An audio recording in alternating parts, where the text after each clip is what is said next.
For like the last 2 decades, the whole story of the new space race has really been a one-man show.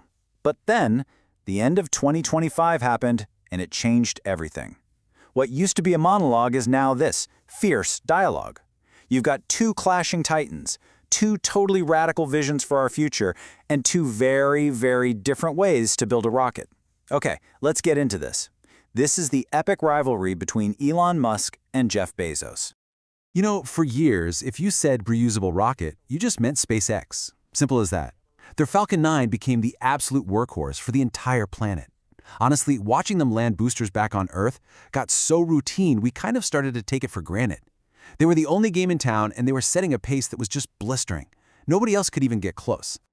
And right when it seemed like the race was basically over before it even started, November 2025 happened. After years of delays and rumors and this methodical, almost agonizingly slow progress, the tortoise finally made its move, and I gotta say, it caught a lot of us by surprise. That was it. That was the simple message from Jeff Bezos.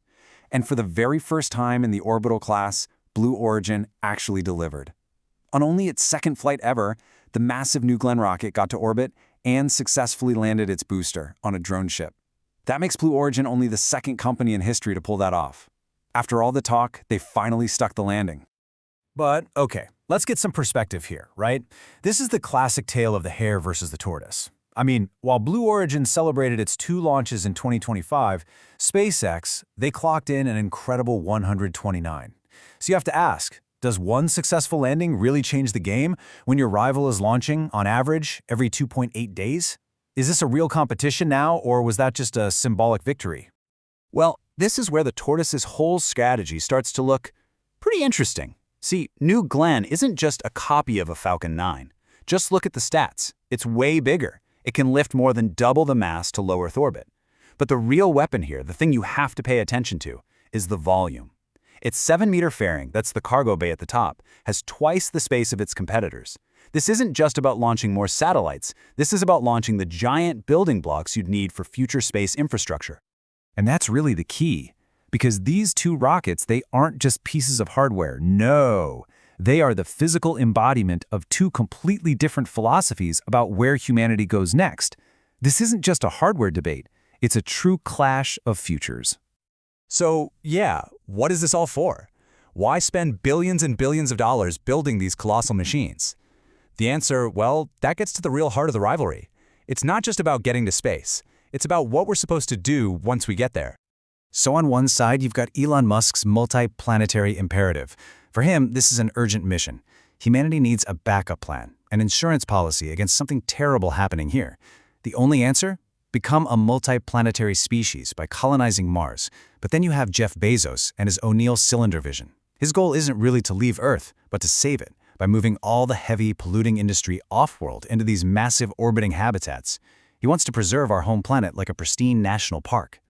Musk's entire company, every single engineering decision they make for Starship is laser-focused on this one thing. It's a vision that's driven by this deep sense of existential urgency.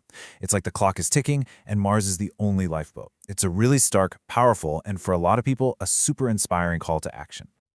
But Bezos, he sees a different path. His vision is all about building a sustainable, bustling economy right in Earth's backyard. He talks about enabling an entrepreneurial explosion in space. It's a much more methodical plan, you know? Build the roads, the factories, the cities in orbit first, and create this robust economy that directly benefits and preserves Earth. It's less of an escape plan and more of a home renovation project, just on a planetary scale. All right, these are literally trillion-dollar dreams we're talking about. So how on earth do you pay for them? This brings us to the next battleground, the completely different financial engines that are powering each of these companies. Let's start with Blue Origin's seemingly unfair advantage. Some people have called it the infinite money glitch. It's this source of funding that is just incredibly patient, super powerful, and almost completely insulated from any market pressures. That so-called glitch is Jeff Bezos himself. He has historically sold about $1 billion of his Amazon stock every single year to pour directly into Blue Origin. This gives the company an incredible amount of patience. They can afford to take their time, to perfect their engineering, to absorb failures without ever having to worry about quarterly earnings reports. For now, their business model is Jeff Bezos. Musk took a totally different path. He didn't just fund a rocket company. He built a self-sustaining cash machine to pay for his ambitions. And the key to that whole machine is Starlink. As you can see, the satellite internet service is projected to make up nearly 60% of SpaceX's revenue in 2025. This isn't coming out of a founder's wallet. It's a thriving, profitable business that is directly paying for the super high-risk, high-reward development of Starship. Now, what's really fascinating when you look at these numbers is how clearly they show this huge structural divide. You've got Starlink's billions versus Bezos's personal billion-dollar investment. You've got a valuation that reflects a mature money-making business versus one that's based more on future potential. And of course, that insane operational gap, 129 launches to 2. It's a perfect snapshot of two fundamentally different ways to build a space empire. So, with these clashing visions and these totally different ways of funding them, who wins?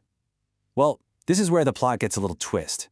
Turns out, there's a third player in this game, a kind of secret partner who actually needs both of them to succeed. That's right, this is not a winner-take-all fight. In fact, the biggest customer for both of these companies, the United States government, is actively working to make sure this rivalry stays fierce. For them, having only one winner would actually be a strategic failure. And you can see this strategy playing out everywhere.